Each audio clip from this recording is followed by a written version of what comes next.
Cool. So we are almost live for our buddies just joining in. Let us know what your favorite thing to do outside of work, just for fun, are in the chat. I see a lot of drawing, painting, Central Park or theme parks. Cool. So we are live. We're really excited to have our buddies here, Sasha, Namisha, David, join in from Products by Women, and David from our Design Buddies events team. And so before I get started, I'll share a quick slides about Design Buddies and some really quick house rules. So I'll just share my screen really quick. So welcome everyone. Design Buddies is a large design community that I randomly started in April of 2020 because I want to make some buddies in design. And since then we've grown and we had a lot of events like this. Previously, we had a lot of UX events, but we really want to bring in more different types of design. We noticed we also have a lot of freelancers and entrepreneurs as well. So we're super excited to have Sasha on with us, founder of multiple lifestyle brands. And yeah, we host a lot of events, and feel free to connect with us on any of our social media platforms and hop into our Discord community. And some quick house rules: events are recorded. If you do not want to be in any part of the recording, you may watch on YouTube, which is just Design Buddies.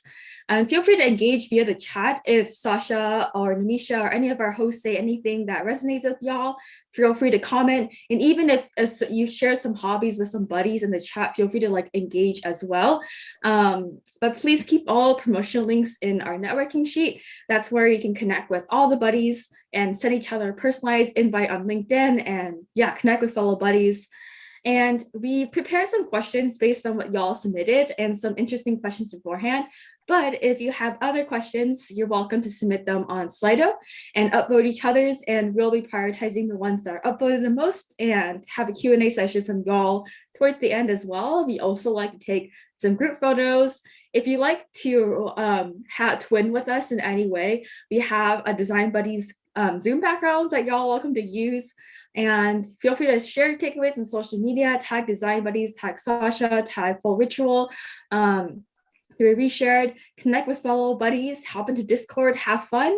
And with that, I will hand it over to Namisha. Before we did that, we also have a wellness design challenge that will be announced at the end as well with some prizes. So yeah, with that, I'll hand it over to Namisha. Oh, I can't, oh. Okay, there you go. Hi, everyone. I'm Naimisha Murthy. I'm the founder of Products by Women. We are a global diverse community making jobs, training opportunities, and mentorship accessible to all. Over the last couple of years, we've made over 12,000, actually education accessible to over 12,000 members around the world. So do check it out. And have fun through this event. There's going to be a lot of information about lifestyle, branding, and how to scale brands, both physical as well as software related. With that, Grace, I'll pass it back to you. Yeah, awesome. Thank you. Yeah, I'm really excited for this topic in particular because in high school, I was an avid cross-country and track runner, and I made this random blog on Tumblr focused on lifestyle, and it kind of blew up. So super excited for this topic. And with that, we'll get started. And so welcome, Sasha. Feel free to introduce yourself and share the story of how you got to where you are today. Thanks for having me, Grace. So I'm Sasha. I'm the CEO and founder of a clean beauty brand called Jolie Cosmetics, which I launched 6 years ago. And also the founder of a newly formed wellness and lifestyle brand called Full Ritual with my partner, Naimisha, who you all just witnessed. So falling into brand building was not something that I had ever imagined. I had a passion for beauty, and that's what I wanted to do. But the brand building aspect of it came to me later. And I realized that that was actually probably something that I was more passionate about. versus just owning a beauty brand. And I've been able to use my skill set to further that into getting into different industries. So with that, I got into lifestyle and beauty, lifestyle and wellness during the pandemic. I also own two creative studios in downtown LA. So if anyone's in downtown LA looking for a studio space to rent, hit me up because they're gorgeous. And I've been able to use I have a set of good eyes I have a good vision for what the visual identity of a brand should look like. So I've been able to use those skills to start different businesses, and I feel like I have a long way to go, and I'm happy to talk about it today, share any tips or help if anyone needs any ideas or any sort of like extra pair of hands to get started. So that's where I'm at today. Yeah, awesome. That's so cool. It's so awesome how your passion and beauty evolved into like lifestyle, something beyond that as well. And that's how I so discovered brand. Like I love design. And then when I created Design Buddies, I was like, oh, I can create a whole like brand identity on top of it and scale it that way as well. So that's cool. Yeah. Yeah. Yeah. And for those y'all buddies, feel free to drop any questions you want in the Slido. I'll be probably going back and forth between our pre-written questions and Slido, just so we get more and stuff like that too. And since our topic is about branding, for our buddies here, if we have some brand designers here, is how do you build branding skills? Like how did you pivot or how did you basically get the skills you need to scale a brand? So full disclosure, when I first launched my beauty brand, I had no idea what I was doing.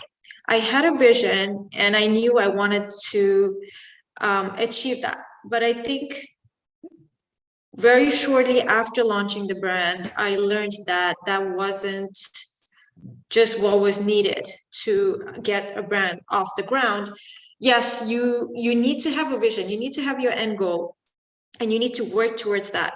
But it needs to be a concept that you implement towards your end goal. That is your vision. But I realized after I launched that, I just went straight to the implementation part of it. I really had no concept. So with my first brand, I actually had to work backwards after, and truth be told, that is probably not the right way to do it. I know a lot of people say that, oh, just get started and you can work on it later. Yes, you can, but if you don't have your foundation right to begin with, and if you don't get it together in your first year, it's really hard to fall back on that. And during this conversation, I'm also for the first time, going to share about my failures launching my first brand, because I did experience that. I went straight into my vision.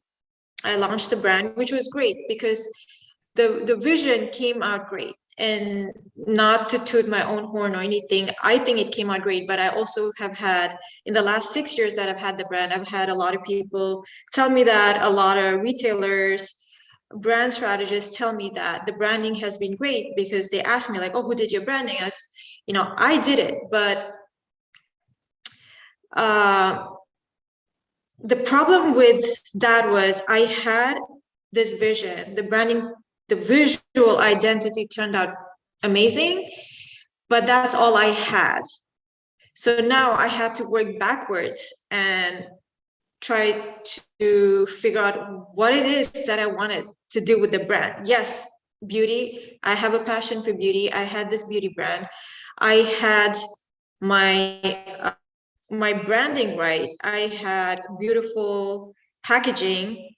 I had a pretty stellar looking website. But I think that was the extent to which I went when I launched. But moving back, I think when you are developing a brand or the brand identity, the first thing is brand strategy. Brand strategy, like what do you want to do with the brand? What is your vision for the brand? Like what is your mission statement? How do you want to, what is your brand positioning? Naming the brand is so important. I feel like I didn't understand how exactly to go about naming a brand. I knew that it was important, but I don't think I understood the extent, because all I did was come up with a name that was easy to remember and catchy, but it goes beyond that. Naming your company is so essential, because that's probably going to stick with you forever, or as long as you decide that you're going to have it, because changing that later becomes a whole different set of branding again, because now you're looking into rebranding. So it's just the best that you get it right from the start. So we're talking about brand strategy, brand positioning, naming, visual identity, which I had, I think, to the T. We're talking about website and e-commerce design and content creation. And now everyone knows, regardless of what industry you're in, content creation is so integral to anything that you do, because if you're not creating content that goes with your branding, if they're not aligned, you are not able to catch your target consumers' attention. So all that is pretty much a package deal. And if you don't have those steps in order, it's really hard to get the branding right at the end. And that was where I went wrong, because I had, like I said, I had my vision, but I didn't have all my steps. I didn't have a concept. So after launching, I had to work backwards to get all that in order. And when you're doing that, you lose out on all the other things that you should be working on. So having said that, it's also so important to remember to be able to capture the emotional as well as the functional essence of your brand. Now, when I say emotional essence, like what do I mean? Like, what do I mean when I say that, oh, the brand needs to evoke an emotional essence? Like, does anybody know what I'm talking about? Does anybody, like, what is your understanding when I say that when you are working on your branding, make sure that you capture both your emotional and your functional essence? How you feel, how people feel about your brand. Yes, how a brand makes you feel. Functional is what you do. Yes, I feel like most of you have it right. So emotional is because there's so many brands out there, and there's so many brands that you're going to be competing against. So when your target consumer looks at your brand, you have to be able to capture them by being able to make them feel a certain way about you and your brand. Because if you're not able to do that, that is the first thing that catches your attention as a consumer, right? Like when you go online, when you go to shop, you look at a website, you look at the branding, because the digital space is where they're able to get your attention, because most of the people are shopping online these days. So if you're not able to get someone's attention in the first like 30 seconds or a minute, they're like off to your competitor.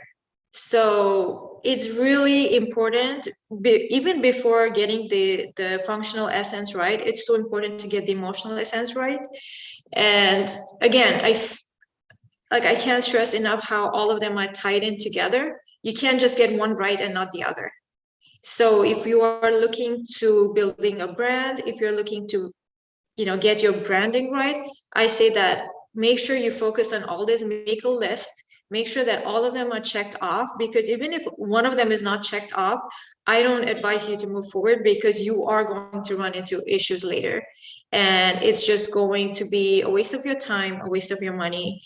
and time is money. So make sure you're doing that. And make sure you have an understanding of who your target audience is.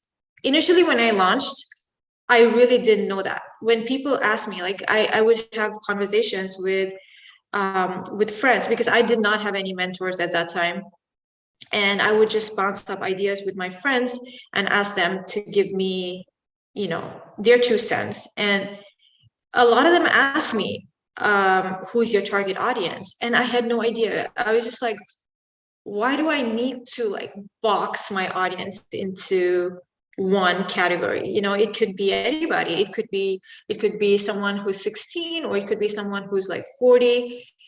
And I was wrong, like, because that clearly tells you that I did not have an understanding of what my target audience needed to be.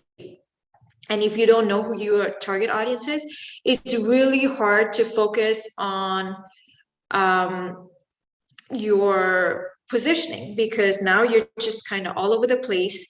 You're trying to make it really broad. And when it's broad, you are not going to be able to capture your ideal audience's attention. And again, that's a waste of time, a waste of money. So when you're branding, make sure that you're really sure of who you're targeting, because your target audience is who you're going to hold on to as you move forward and as the brand grows. And I think there's something else. Yes, so make sure that you have your brand's core beliefs set down first thing, because if you don't have that, it's really hard to get your visual messaging right. A lot of times you see brands that do have great content. They do have great visual messaging. Their copy is great. Like, everything they're doing is probably great, but it has nothing to do with their vision or their mission. That's because they don't have their core beliefs down. So once you have your core beliefs down, you'll see that how easily everything just comes together, and there's just a flow in everything. And as a consumer, when I'm looking at your website, or I'm looking at anything that you put out there, I'm able to connect the dots and figure out on my own what the brand is about. So for example, with Full Ritual, one of our core beliefs is that we think that rituals are an investment in itself, and it is an act of self-love. So because we are so clear and definitive of what our core belief is, it's easy for us to get the visual messaging right. So if you look at our content, you can look at an image and easily try to figure what it is. And then when you look at the copy, those two things actually tie in together to give you an understanding of what the brand is and what we're doing. So again, everything is tied in together. So if you don't have your core beliefs, you'll notice that there will be some loose ends, and you're probably going to be confusing either your consumers, or if you're a brand strategist and you're working with clients, your clients don't want that, and you don't want to do that to your clients. So make sure everything is tied in together so that there's alignment, and keep working on it as your brand grows, or as your client's brand grows, and make sure that the brand's personality is cohesive. Because sometimes it's just so easy to stray away from like your vision, because I don't know, like there are new trends. People really fall into trends, and with social media, it's like, oh, Instagram trends, TikTok trends. Yes, they need to be followed, because that's how people are interested in taking a look at your content. And Namisha and I, we can tell you that we suck at that. We suck at TikTok, and we feel like, we don't have that mindset, but we understand what is required to get there. We understand that, there needs to be a cohesive brand personality to even get to the point of using those trends. Don't just use trends. Make sure that it's cohesive. Make sure your brand personality is seen and understood by your clients or your consumers. I hope that helps. Yeah, thanks for sharing. That was a lot of information that answered a lot of questions as well. Good. And okay. I can relate a lot in how like I did my execution before thinking of the brand strategy, especially with Design Buddies. It was like this random Discord server I made, and then it blew up, and then now we're like working backwards, working on the brand book. And so having your vision is like your thesis statement of your brand, and making sure to target your users, and you're designing for the user. That was also something I struggled with. I was like, yeah, all designers belong. Like, it's like for everyone, all walks of life. And then we later had to like kind of strategize for like new designers, and now we're trying to like explore beyond our niche and going about that. But I definitely really align with like how having a vision and brand strategy is so important instead of like working backward, because I definitely had to work backwards as well. And yeah, that was a lot of great info. I'm trying to pick and choose we have a lot of great questions in the doc and also in Slido as well. And so I know you talked about having like a visual identity, and it's something like a lot of designers can vibe with. And a lot of people think branding is just about the colors and how things go together, like types and fonts and colors, like the visual aspect. But I was wondering if you can tell us, you think like why branding goes beyond that, and how you decided to choose like color palette used for Full Patrol and Jolie Cosmetics as well. Like, why did you choose like those colors specifically? So, okay, let me just first tackle why I use those colors. I personally really love that baby pink, because my colors are like that blush pink, white, and a rose gold. And I personally love those colors, but also I fell into the trap of going forward with those colors because it was trending at that point. And a few years down the line, I realized that that was a huge mistake. My recommendation is never to use any colors or typography that's trendy, because trends die down no matter what kind of trends they are, be it like, you know, the visual, social media, clothing, hair, whatever. Trends die down, and you will realize that it doesn't have so much of an impact anymore.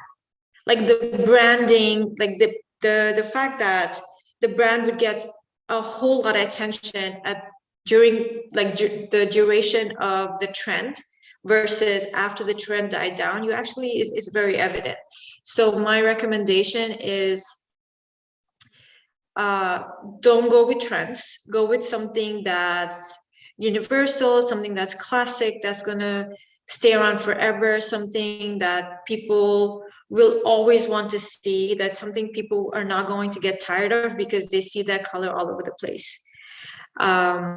Again, this is something that I learned after I launched the first brand, and it was a huge learning curve. Like I said, I had zero experience getting into that, and I had to work backwards.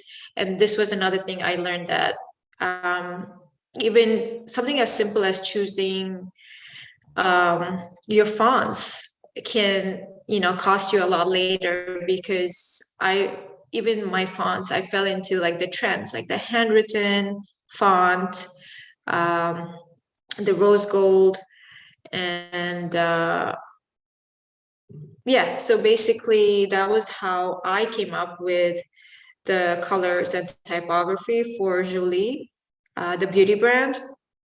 And in terms of going beyond the colors, that is just the visual identity aspect of branding. And a lot of people don't focus on the verbal identity and the brand identity. So I think when we're talking about branding, the three important things to remember is, of course, the visual, but also the verbal and the brand identity. Now, when I say verbal identity, what do you think I'm talking about? Does anybody have any experience with this?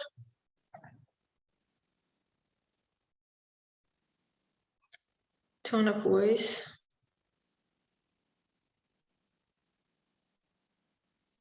The language you use and how you present. Okay.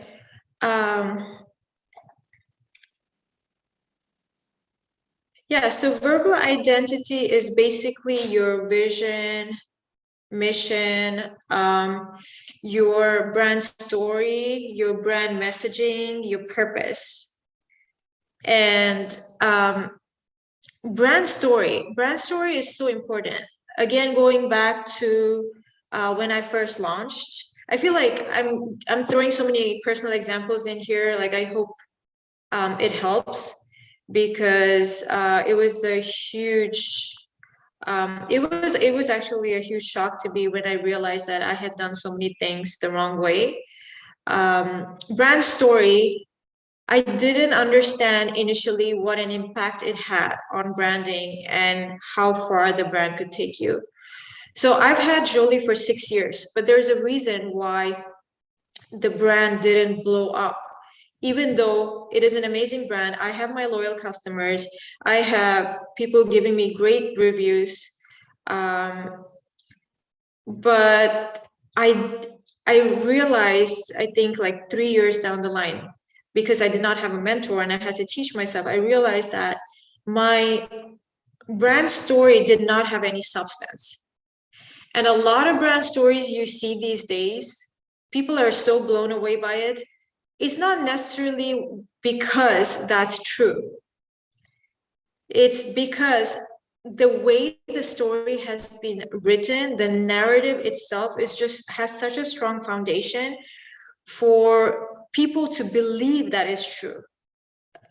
Truth be told, I know a lot of people that have launched brands and have amazing narratives, but not all of it is true. There's a lot of fluff in there, but that's just how it works. As long as you have a really great brand story and the messaging is great, you will see that even though you don't have the greatest product, your brand will excel. But the problem is when you don't have your verbal identity in its place, so when you don't have your narrative right, you could have the greatest visual identity, you could have an amazing product, you could have a stellar website that people are like raving about, but you will notice that the brand can only get to a certain point. It's not going to be able to capture everyone's attention. Retailers, if it's a product, retailers are going to point that out to you. They're going to tell you that your verbal identity is not as strong enough. So again, visual identity is just not good enough in branding. You have to have your visual identity go along with your verbal identity, and then it's the overall brand identity where now you're talking about who you're doing market research to figure out who your target audience is. What are the kind of customers that you want to attract? What are the customers, like after the first round, what are from those customers, who do you want to retain? Who do you want to keep as your loyal customer? Like, how do you want to position the brand?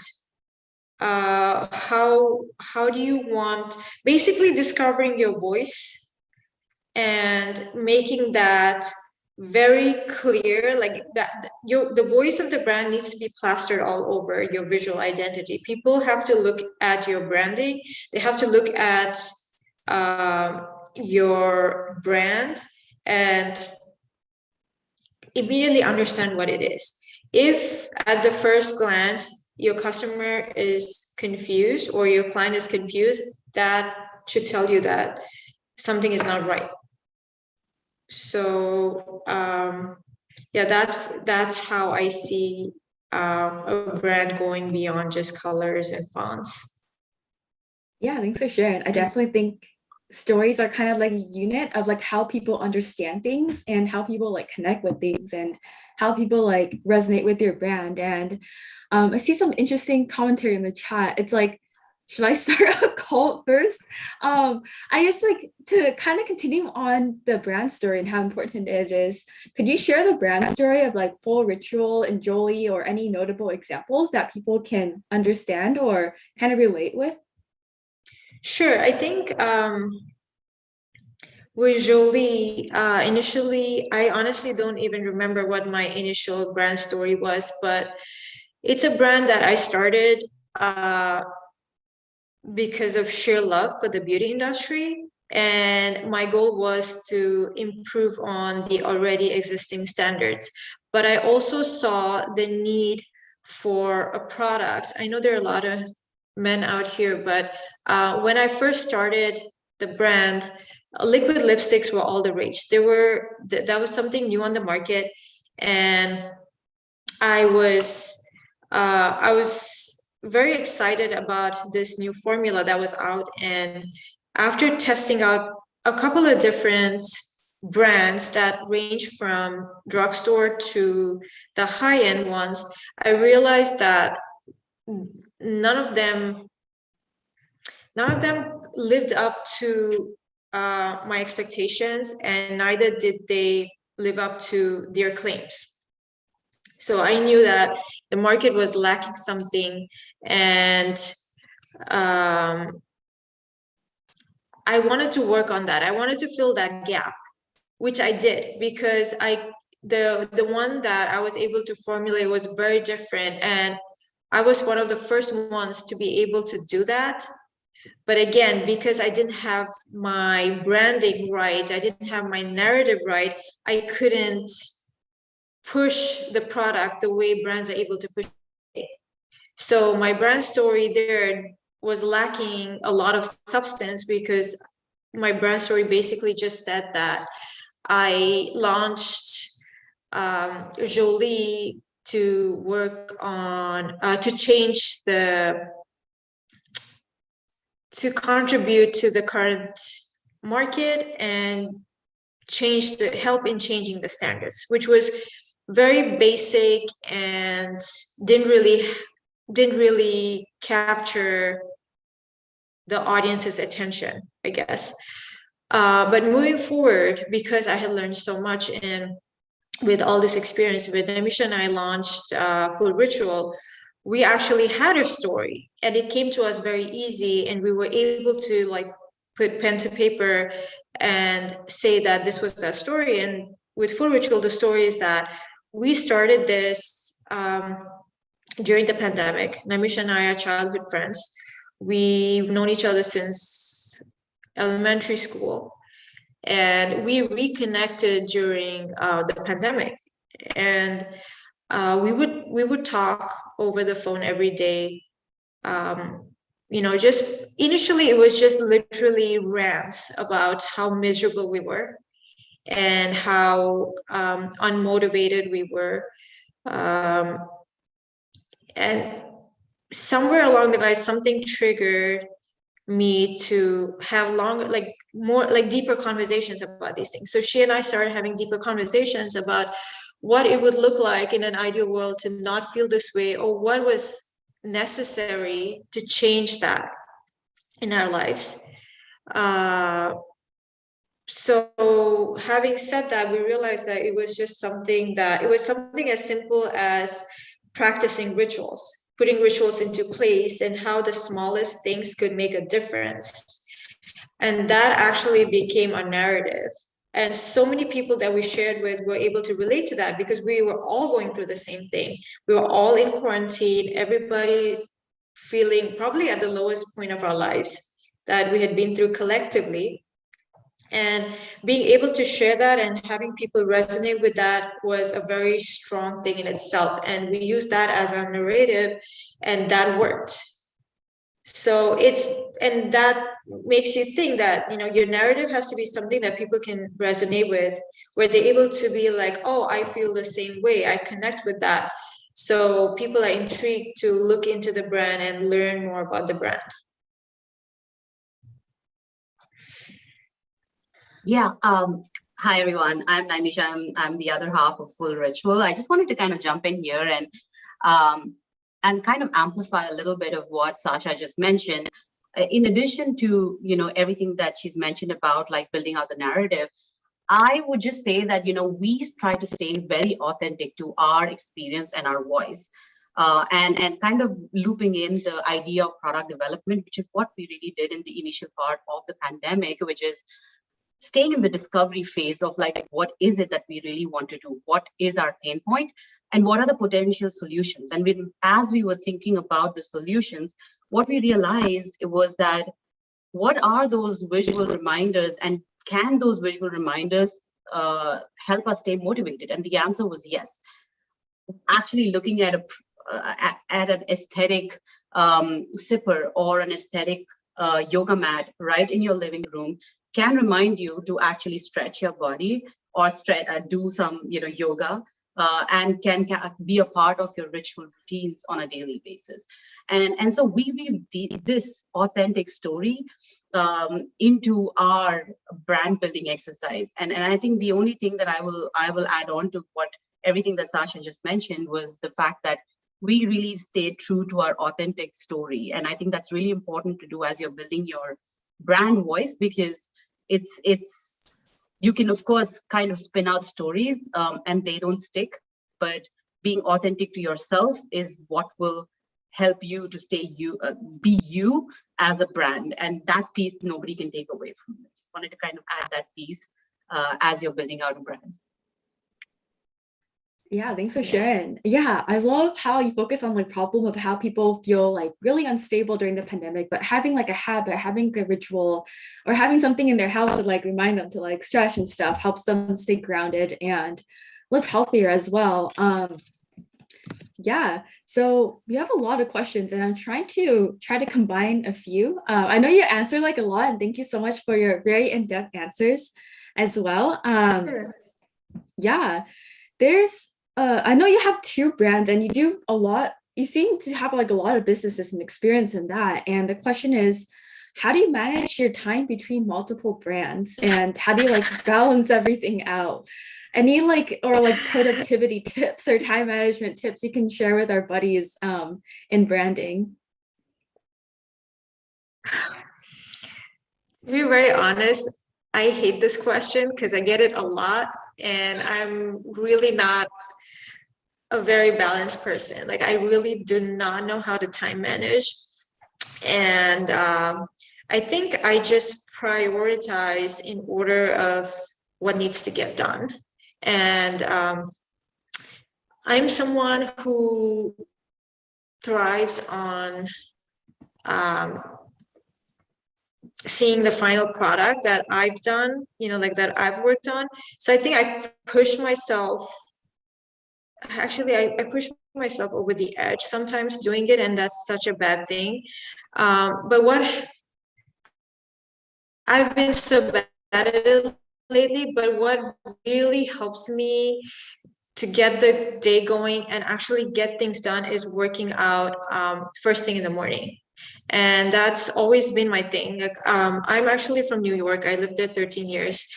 And I had a routine, and I stuck to it, and I was able to get so much. Like, I would really like to my to-do list, most of it would be checked out at the end of the day because I had a routine. And moving to LA, I've been feeling a little displaced, especially with COVID and being quarantined and not quarantined, and going back and forth. But the way I like to do it is really to focus on what needs to get done first, and that is not always helpful, because a day like yesterday, I had so much to get done, but I wasn't in the mindset to get any of it done, even though I know that I have deadlines. So there are days that happens, but I think it's just I'm trying to condition myself to say that it's okay to not push yourself so hard, because I've done that, and I've burned myself out. And this year I'm really focusing on taking the weekends off, because I've never taken weekends off. I literally work 7 days a week because I have the habit of overcommitting to things. I'm an overambitious, overachiever, and those are the cons that come with having that kind of personality. So this year, my goal is to actually disconnect on the weekends. So I don't work on the weekends anymore. It's just Monday through Friday. And unless something is like really needs my attention, then yes, I will tend to it. But otherwise, Monday through Friday, learn to step back when you're tired, because I did not know how to do that. That's something I'm working on. But I think it's really hard to kind of give a definite answer as to like how to keep a balance. I don't think there is a formula to it. I think it's just to each its own. I think you just have to know when to disconnect and rest and get some R&R when you need it. Yeah, it's so relatable. I like also work on weekends as well. What my goal for 2022 is to not respond to email on the weekends. Right, So it I'm makes just a gonna, huge difference. yeah, it does. I've been doing that all this year. And like I just like didn't respond to like any LinkedIn messages during winter break for like 2 weeks. And yeah, my life is like, wow, my brain is so refreshed. So like I feel like a lot of people here are like wanting like I guess workaholics, or Yeah, people who like can't disconnect like me. Because I always feel like time is like always something that no one can ever get back. It's like the only thing, only like currency or any like asset that once you use it, you lose it. And it's like you can always earn more money, but you can't earn back time. So I felt a lot of pressure to do a lot. But then I realized that taking a break is actually productive because then I can be right. more productive with my time. So yeah, that was really addictive, really, really relatable as well. Yeah, so I'm going to segue into some more questions. I'm going to try to merge a few. Some people are wondering, how did you basically find your target audience? Like, how did you know, like, these are your customers? And how did you basically, like, create a need for people? Or how did you, like, market your brand to people to find your first customer and client?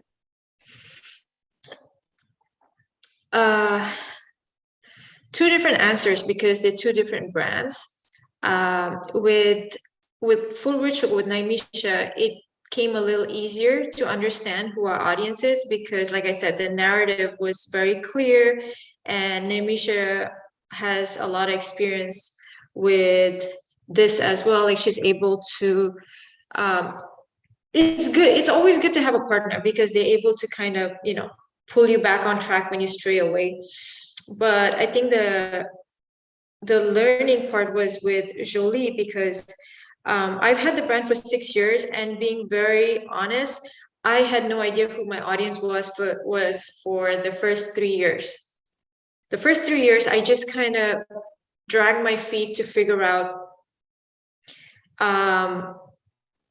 just to figure out like who my audience is, and if because I was under the understanding that it's for anyone. And that came with a cost because the first 3 years, I didn't make any profits. Like most businesses, they say that it takes from anywhere between 3 to 5 years to start seeing profits. And for me, it was the first 3 years. I didn't see profits. I put so much time in and mind you, this was my full-time job. I quit my job to do this, and I wasn't seeing any results, or I wasn't seeing the results that I had anticipated. So for the first 3 years, I had no idea who my audience was. I think I started gaining an understanding of my audience after my first partnership with Ipsy. So for those who don't know, Ipsy is a monthly subscription service. So you pay a subscription fee, and every month they send over a bag with 4 to 5 different beauty products that you can sample. I think working with them helped me understand because they have a huge marketing campaign, and at the end of the campaign they send you the analytics of how the program was, how the program ran throughout the month that they were running it, your target audience, all the analytics of breaking it down.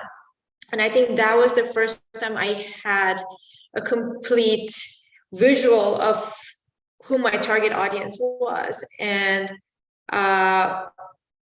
then after that, I started investing in more time into learning about who my audience is, and being able to cater more to that audience versus trying to cater to everyone. Because the sad part of it is you're not for everyone, and not everyone is for you. So the same way that you feel about relationships with people, that's the same way with brands. Like, you cannot expect everyone to want or to like your brand. And you need to make the hard call of trying to focus and trying to target on that specific audience who's actually coming to your website, who's supporting, who keep repurchasing, who is sticking around. And thankfully, even though I had a late start in figuring out what my target audience looked like, 6 years down the line, I still have my day one customers who shop with me. So it's not always going to be like that. If you're not able to understand who your target audience is, then the chances are that your customer is not coming back to you. Yeah, so honestly, I did not have a way of figuring it out initially with Jolie, but with Full Ritual, because we have our core beliefs down, we know exactly how we want to position the brand. That's how you're able to narrow down who your target audience is. So I would say your brand's core beliefs is essential. Sasha, do you mind if I quickly jump in Yeah, from go a ahead, product go ahead. lens? Yeah. Guys, I just wanted to say that Sasha is extremely brave in quitting her job and actually jumping into building out an entire product without having an income coming in. And so Grace and I have done like another session on side hustles.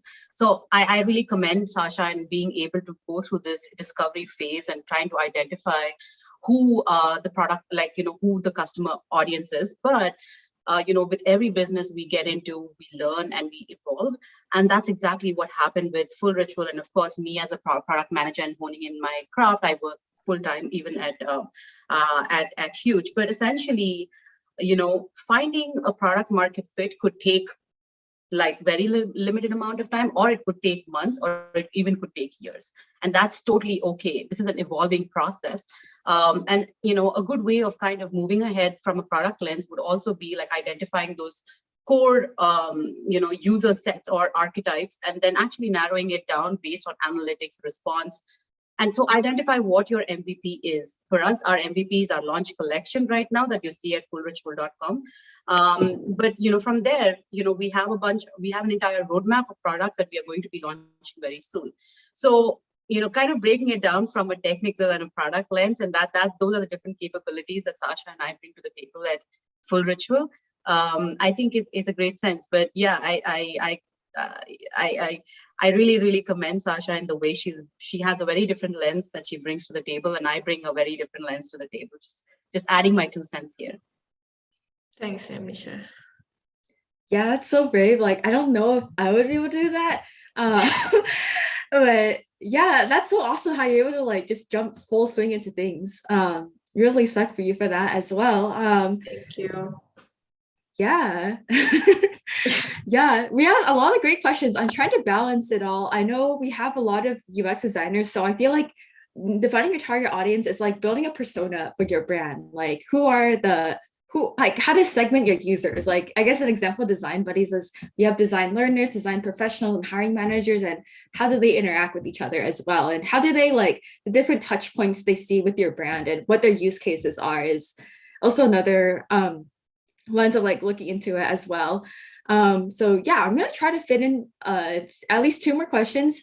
So the one that we got a lot is, how did you find like your first customer? I know you mentioned how you had some customers that been you from day one.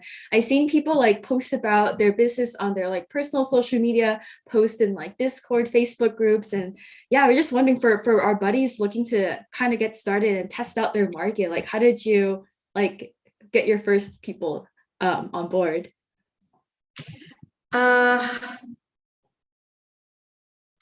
To be honest, I don't remember how I got my first client. It probably was through Instagram, because that was the only thing that I was doing outside of running the website. So it could have been through Instagram, but also since I am a product-based business, I was shipping out products to content creators, to other beauty focused accounts that that just focused on I don't know, for example, I remember there's this account that does dupes. So you send them products and they try it out, and they're able to share their experiences with the brands, and they're able to tell you if your product is a dupe to something, or if there's another product that's dupe to yours. So I remember that they had a very large following, and they decided to post my products on their Instagram, and my account blew up when I went from having like barely no followers to like gaining, I think, close to 1,000 just from their account overnight. And that really helped in bringing traffic to the website. So I think, if I remember correctly, that's how the whole thing started, how people started visiting them, because I did not have a marketing budget. Like, I was not spending on ads. I was not doing any sort of like marketing outside of just posting on Instagram and sending PR packages to content creators. So whatever traffic I was getting, or whatever purchases were being made, whatever conversion was happening, is solely through Instagram and other people posting. So I think it really depends. If someone's trying to do that on here, if someone's trying to get their first customer, I think it really depends on what your product or service is, and what other platforms are available to you to share. So fast forward to today, Nemish and I, we do invest in marketing. We invest in running ads. We also send out a lot of PR packages to content creators or other people in the industry that we know. We send it out to editors. The initial phases of your business, whatever that is, you will have to be okay with giving things away for free, or performing services for free, because that's how you're able to capture that audience or that person who's probably not. And again, when you do that, please don't expect to have results overnight. Don't ever be under the misconception that, hey, I gave you free products, now I need something in return, because it just doesn't work that way. You're probably be going to be performing a service for somebody for free, in the hopes of getting some sort of business, or like, that they're probably going to bring you business by spreading the word about you, word of mouth.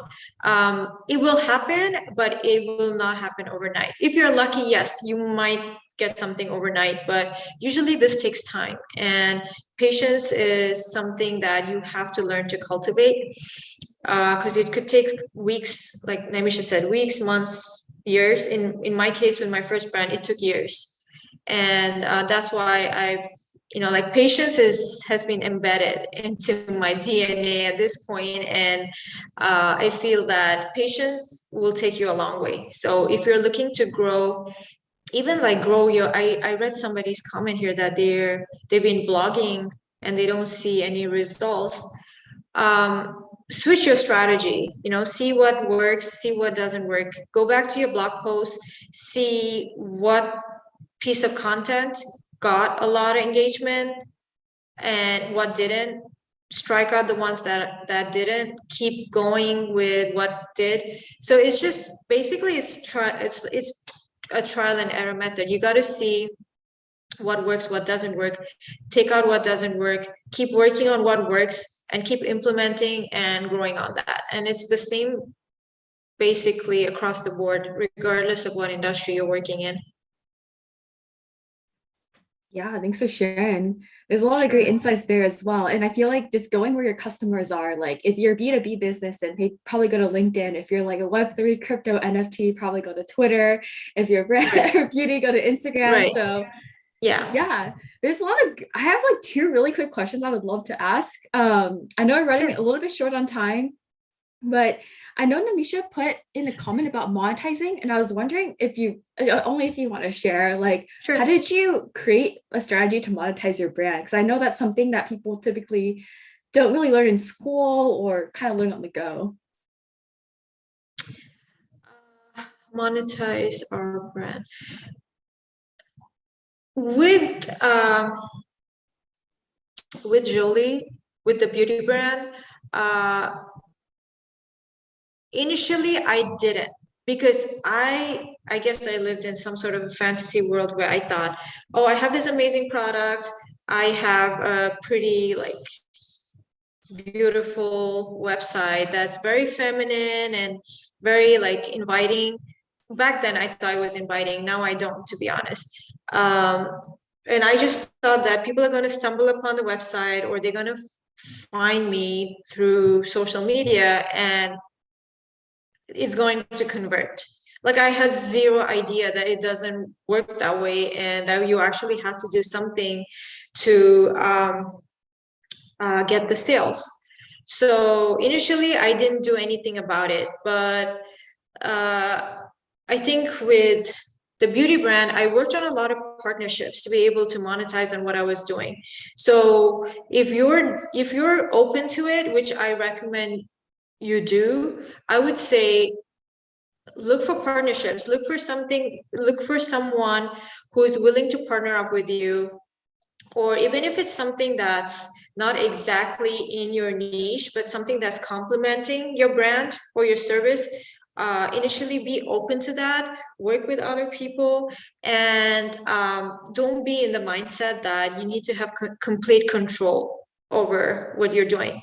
Because that was another thing that I did, where initially I was like, it's my brand, I need full control of it, and which means I'm not open to sharing, or I'm not open to partnering up with somebody else, because I did the work, I put in the work. But it doesn't, in the real world, it doesn't work that way. So make sure that you're open to collaborating, because collaboration is where you're actually going to grow. And I think through collaborations is where I was able to monetize with the beauty brand, and that helped me have a better understanding for my second brand. And Namisha and I are able to, I think, get that down right. We were able to secure a deal, a 6-figure deal, even before we launched.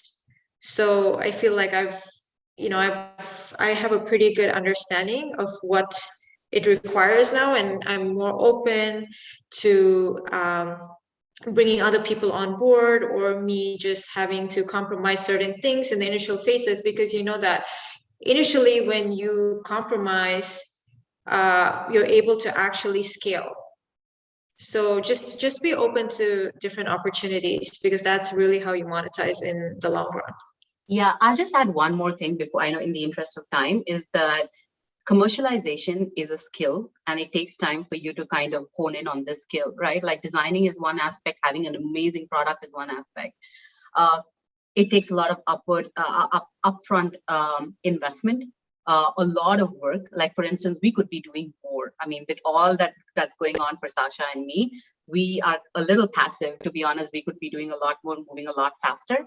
But we're being very intentional as well at the same time. Like who are we collaborating with? How are we collaborating? How are we scaling? But we also understand that just having a beautiful product and putting it out there and not thinking about an integrated strategy to actually go to market is not going to help us scale. So having a commercialization mindset is extremely important to think about scaling. And I think Sasha really brings that to the table from all the experience that she has. And us thinking about like all the aspects, all the way from discovery to building out the product, putting it out there, validating, kind of ladders up to commercialization. But yeah, be ready to give out a bunch of different products and, getting the word out there. It's very naive of me, but I really didn't understand the influencer marketing at all. And in fact, in the beginning, I remember, Sasha, I would be like, why hasn't this person posted yet? Can we ask for a refund? Like, can we ask that person to send this thing back? No, but like, I understand now, like, tech works and this doesn't come from a place of like, um, it comes from ignorance, to be honest. Like, I come from a world of tech, and I understand that things work very differently with creators, and being just respectful about that is very important. Be open to learn, and and be very patient. Those are two important skills as you are building out a brand. And with that, I'll pass it back to you and stop talking. Awesome, thank you. I know we're at time. I don't want to keep y'all here for too long, but we're gonna do a group photo, and we also have a design challenge, but feel free to turn your camera if y'all want to be in our group photo as well. And I just dropped a link to our design challenge, and you're all welcome to do it. It's like wellness themed, and we have some prizes from Full Ritual as well. And yeah, I definitely can relate a lot on monetization. Like, we do a lot of and delegation as well. Like, I just think, oh yeah, I could have designed buddies, I should be making all the decision, blah, blah, blah. But then I realized that that's not scalable at all. Like, I'm only one person, I have a full-time job, I can't like do everything together. And I've learned to like give a lot of like leadership opportunities to other people as well, because it helps them grow along with design buddies. And also like doing partnerships with other brands, doing brand deals. That's what we do as well, and how to scale, because it is definitely a learning process. And I feel like when I created, I had a lot of random side hustles in my life. It's always about like A/B testing stuff and testing things, seeing if it works out, doesn't work out. Don't be afraid to pivot. Take every failure as a learning opportunity and use that as data you can use to keep iterating with more informed data from next time. So yeah, I'll just take a group photo. Feel free to like bring, and if you don't want to turn your camera, feel free to like react. We can see the Zoom if you want to click on the reaction as well. So yeah, I'll count down. Feel free to click on react. If your favorite emoji. All right, feel free to bring like any of your stuffed animals as well. All right, 5, 4, 3, 2. Oh, a lot of reactions. 2, 1. Keep holding it. All right, awesome. Wow, a lot of reactions here. Yeah, cool. Yeah, that concludes. I know we're at time, and feel free to connect with Sasha. Check out Jolie, Full Ritual, Design Buddies, Products by Woman. Those are all really great communities, really great products as well. Participate in our design challenge, and we have our next event on Tuesday, which is how to level up your design interviewing skills. So make sure to hop into our Discord community, check us out. And yeah, so with that, I'll start.